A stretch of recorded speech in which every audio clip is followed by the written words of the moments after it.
दोस्तों, वसीम भाई, यदि जीवन में कोई ऐसे लोग मिले हैं जिनमें समुद्र की गहराई है लेकिन बच्चों सा शरारतीपन भी है, तो यह उनमें से एक हैं।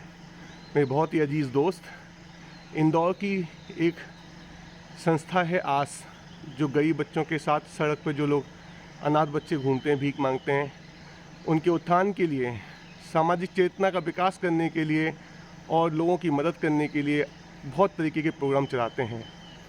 वसीम भाई की पर्सनैलिटी का एक मूल कारण, क्योंकि मैं इनके साथ काफ़ी दिन रुका हूँ, वह यह है कि ये 5 टाइम के नमाजी हैं। सुबह उठ जाते हैं, तब भी मैं इनको देखता हूँ नमाज़ पढ़ते हुए दिखाई देते हैं। जब रात में सोता हूँ उसके पहले भी नमाज़ पढ़ते हुए दिखाई देते हैं। इनके पिताजी से मैं मिला था। आज इस मौके पर उनको याद करना चाहता हूँ कि भगवान वो जहाँ कहीं भी हैं, अल्लाह ताला उनको शांति दे, उनको सुखी रखे। और ये बस वसीम भाई, आपसे रिक्वेस्ट है कि सबको बताइए कि आपकी इस शांति, गहराई और श्रद्धा का क्या मूल कारण है। सभी को नमस्कार। शांति, श्रद्धा और गुण का क्या कारण है ये तो मुझे पता नहीं है, क्योंकि मुझे लगता नहीं है कि जितनी बातें आपने मेरे बारे में बताई है वो शायद सारी सही हैं। तो बात अगर नमाज की जाए तो 5 वक्ता नमाजी होने की मैं कोशिश ज़रूर करता हूँ, लेकिन कभी कभी चीज़ें छूट जाती है। लेकिन जब जब ये चीज़ें नहीं छूटती हैं, जब मैं 5 वक्ता नमाज़ पढ़ता हूँ, तो आज की दुनिया में जो हमारा कनेक्शन अपने वजूद से, अपने मालिक से छूट रहा है, तो ये 5 वक्त की नमाज़ें उस कनेक्शन को जोड़ने में मदद करती है। और सबसे बड़ी बात ये कि हमारी ज़िंदगी में रोज़ाना बहुत सारी चीज़ें घटती हैं, कुछ अच्छी घटती हैं, कुछ बुरी घटती हैं। तो ये 5 वक्त की नमाज़ें ये मौका देती है कि हम अपने मालिक को शुक्र अदा करें, और अगर गलतियाँ हुई हों नमाज़ों के बीच में या दिन के बीच में, तो हम उस मालिक से अपनी गलतियों के लिए तौबा कर लें और अपने आप को हल्का महसूस कर लें। तो ये 5 वक्त की नमाज़ें जो हैं, मुझे शुक्र करने के लिए और मालिक से तौबा करने के लिए हर बार मौका देती है। वाह, मेरे रोंगटे खड़े हो गए हैं वसीम भाई ये सुन के।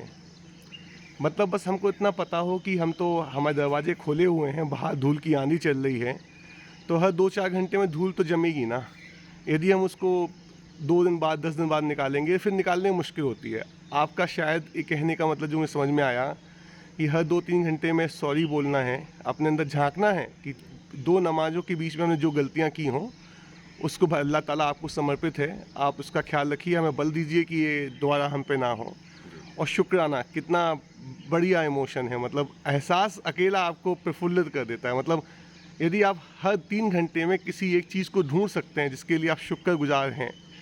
आज हम बोलते हैं क्या है हमारी ज़िंदगी में, कुछ तो नहीं है। अरे भगवान, चारों तरफ देखो, सब कुछ तो है। ये जो सांस जिसमें तुम जिंदा हैं वो भी तो है। क्या हमसे कोई प्यार नहीं करता? अरे पूरी कायनात प्यार करती है, तभी तो खड़े हुए हो ना। वसीम भाई, मुझे बहुत बहुत खुशी है कि आपने वो 2 चीज़ बता दी जो शायद मुझे भी एहसास हो चुकी है, लेकिन अभी भी मैं नहीं कर पाता हूँ। वसीम भाई, एक लास्ट सवाल जो आपको एक पूछना चाहता हूँ, क्योंकि मैं तो कभी रेगुलर नहीं हूँ, तो मुझे समझ में नहीं आता कि इसको नहीं करने से क्या बेचैनी होती है। आप में एक आप बहुत लगातार करते हो, तो कभी भगवान ना करे, अल्लाह ना करे, आपको कभी छूट जाती है तो कैसा महसूस होता है?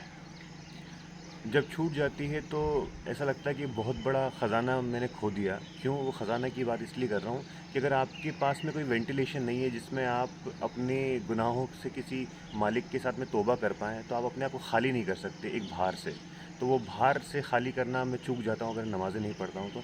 और जो चीज़ें मुझे दी है मालिक ने, ईश्वर ने, भगवान ने, तो उसका शुक्रिया भी अदा करना भी एक बहुत बड़ा बर्डन है कि अगर मैंने नहीं अदा किया तो जिसने मुझे दिया है उसको मैंने उसके साथ में नाइंसाफ़ी की है।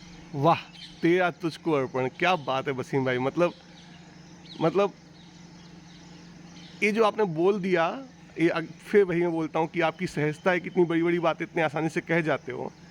यदि कोई ये बोलता है कि हम भगवान से कुछ मांगने नहीं जाते, बल्कि अपना गम उनको देने जाते हैं, क्योंकि शुद्धि वही कर सकते हैं।